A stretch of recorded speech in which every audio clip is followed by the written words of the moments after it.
Hello guys, আসসালামু আলাইকুম। কেমন আছেন সবাই? আশা করি ভালো আছেন। বুটিক ম্যানিয়াতে আপনাদেরকে স্বাগতম। আজ আমি দেখাবো আপনাদেরকে শার্টিং স্টিচ। এর উপরে এই যে দেখেন কিভাবে হচ্ছে শার্টিং স্টিচের কাজটা করতে হবে। এটা হচ্ছে ফুলটা, আর এটা হচ্ছে আমি পিঙ্ক কালার সুতা দিয়ে পুরাটা করব। একই রকম কাজ, শুধু আপনারা ভালোভাবে লক্ষ্য করবেন।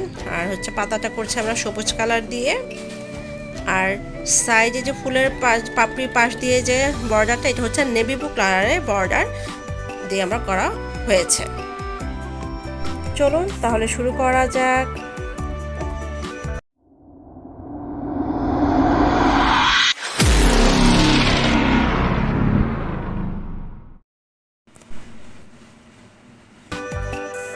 আচ্ছা, আমরা শুরু করছি কাজটা।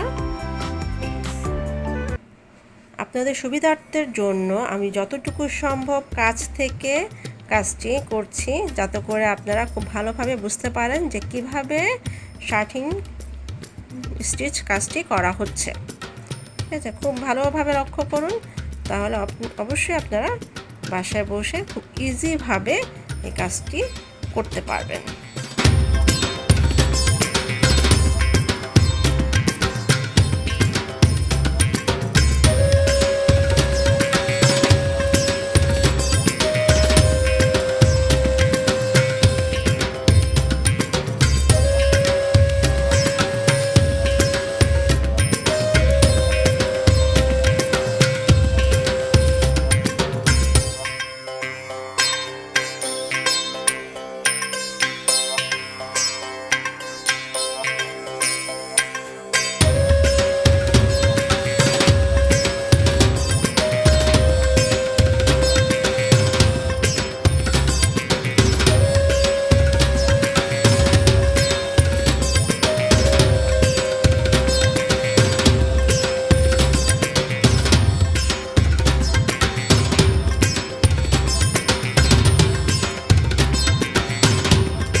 আমি ফুলের বর্ডারটা করব ডিপ নেভি ব্লু সুতা দিয়ে।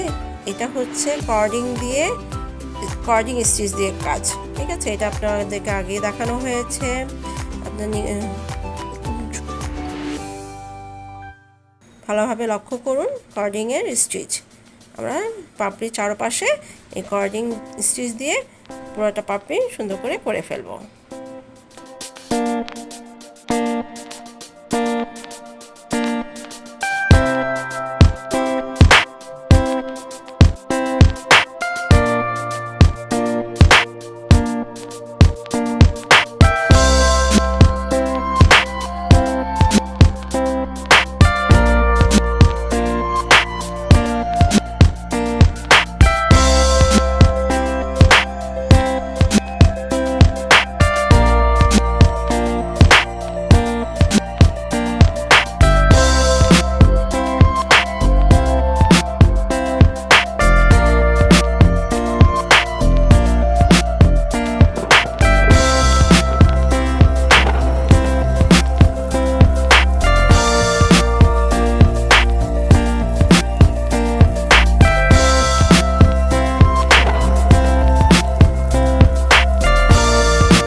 এই যে আমাদের পুরোটা কাজ শেষ। শার্টিং স্টিচের সম্পূর্ণটাই শার্টিং স্টিচের একই রকমভাবে করা হয়েছে। দেখেছেন দেখতে কত সুন্দর হয়েছে। আপনারা নিজেরা চাইলে বাসায় বসে খুব সুন্দরভাবে জিনিসগুলো তৈরি করে ফেলতে পারবেন। যদি কারো কোনো প্রশ্ন থাকে অবশ্যই কমেন্ট করে জানাবেন আমাকে। এবং সবাই ভালো থাকবেন, আমার ভিডিওটি ভালো লাগলে অবশ্যই লাইক করবেন, সাবস্ক্রাইব করবেন। আল্লাহ হাফেজ।